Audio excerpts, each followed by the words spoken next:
बिस्मिल्लाहिर्रहमानिर्रहीम। नाज़रीन किराम, अस्सलामु अलैकुम वरहमतुल्लाहि वबरकातुहू।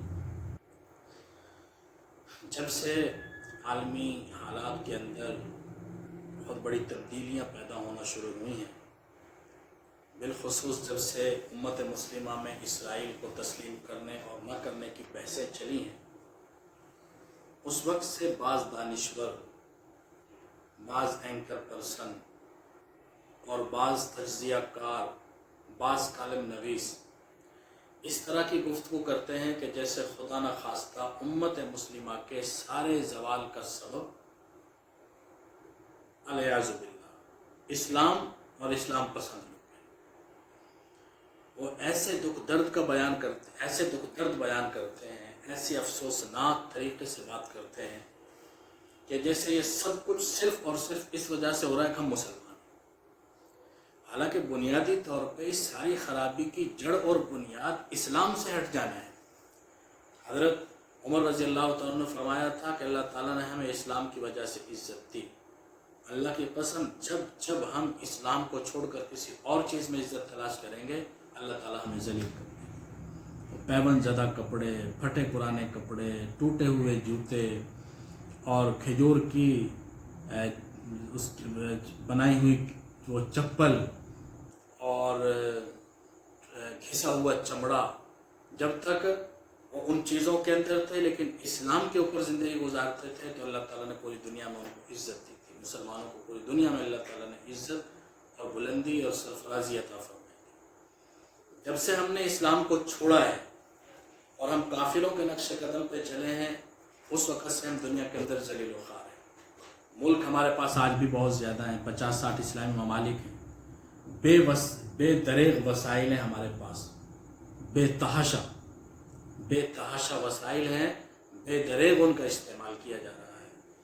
और उम्मत मुस्लिमा के पास अल्लाह ताला ने कुदरती मादनियात और ज़खायर की एक बहुतात रखी है, लेकिन बाज़ लोग इस तरह दुख दर्द का इजहार करते हैं कि सब कुछ इस्लाम पसंदी की वजह से हो रहा है।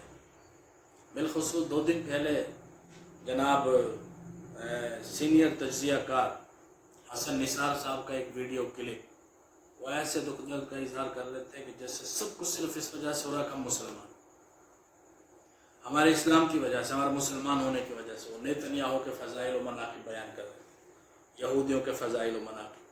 हम पहले अर्ज़ कर रहे थे कि अनक़रीब पाकिस्तान के अंदर 1.5 गज़ की ज़बानें बाहर निकल आएंगी इसराइल को तस्लीम करवाने के हक़ में।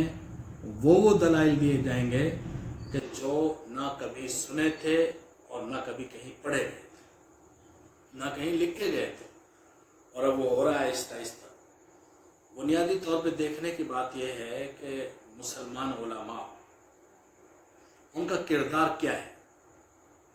उनको तो मस्जिद की हद तक महदूद कर दिया गया, मदरसे की हद तक वो महदूद हैं, ना वो आर्मी के सरबराह हैं, ना वो दीगर रियासती हुकूमती इदारों के सरबराह हैं।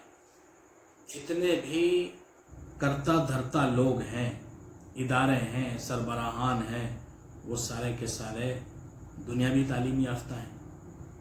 अक्सर व बेशतर वो हैं कि जिनका इल्म दीन से बज़ाहिर बुनियादी ताल्लुक़ तो हर मुसलमान का ही होता है, लेकिन कोई ऐसा ताल्लुक़ नहीं है कि उनको उलमा कहा जाए।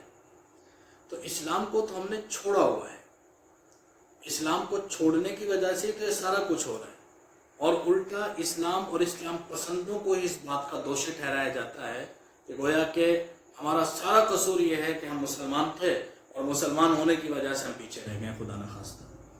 भाई, आप साइंस पढ़ते हैं और पढ़ाते हैं, साइंसी उलूम पढ़ते हैं पढ़ाते हैं, तो आपने तरक्की क्यों ना की? आपने इस्लाम को तो छोड़ा, और ऐसे दुख दर्द का इजहार अक्सर वो लोग करते हैं जो ना कभी नमाज पढ़ते, ना कभी रोज़ा रखते हैं, ना कुरान पाक के साथ उनका कोई ताल्लुक़ है। एक आयत पढ़नी पड़ जाए तो अल्फाज ज़बान पे नहीं आते, किसी बुज़ुर्ग का, सहाबी का, पैगम्बर का नाम लेना पड़ जाए तो ज़बान पे अल्फाज भी ठीक नहीं आते।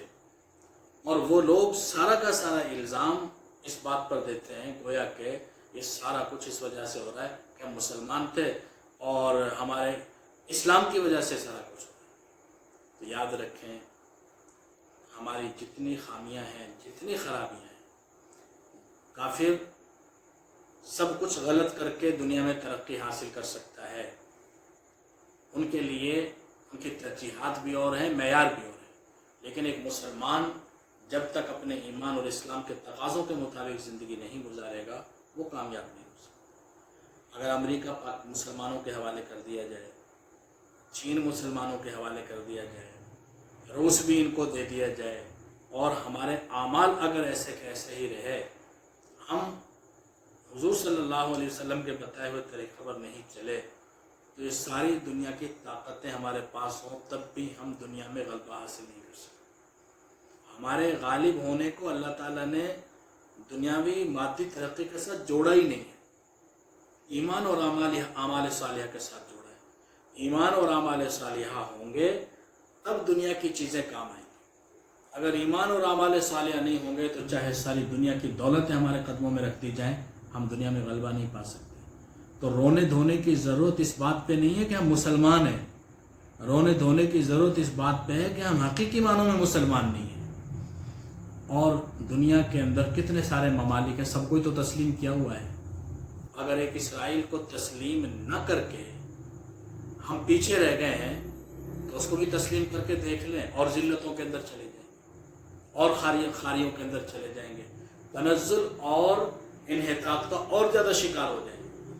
تو اگر دنیا کے سارے ممالک کو تسلیم کر کے ہم آگے نہیں بڑھ سکے تو ایک اکیلے اسرائیل کو سرخاب کے پر لگے ہوئے ہیں کہ اس کو تسلیم کرنے سے ہمارے سارے مسائل حل ہو جائیں گے.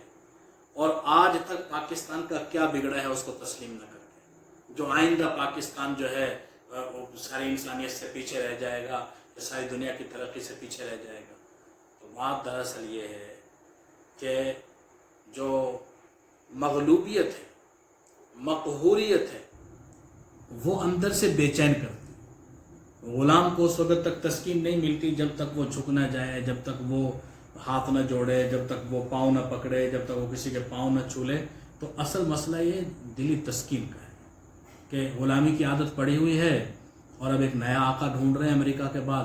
تو جب تک اس آقا کے سامنے بالکل لیٹ نہیں جائیں گے اس وقت تک دل کو تسکین نہیں ملے گی. دنیا میں بے شمار انسان ہے جن کا کوئی دشمن ہوتا ہے.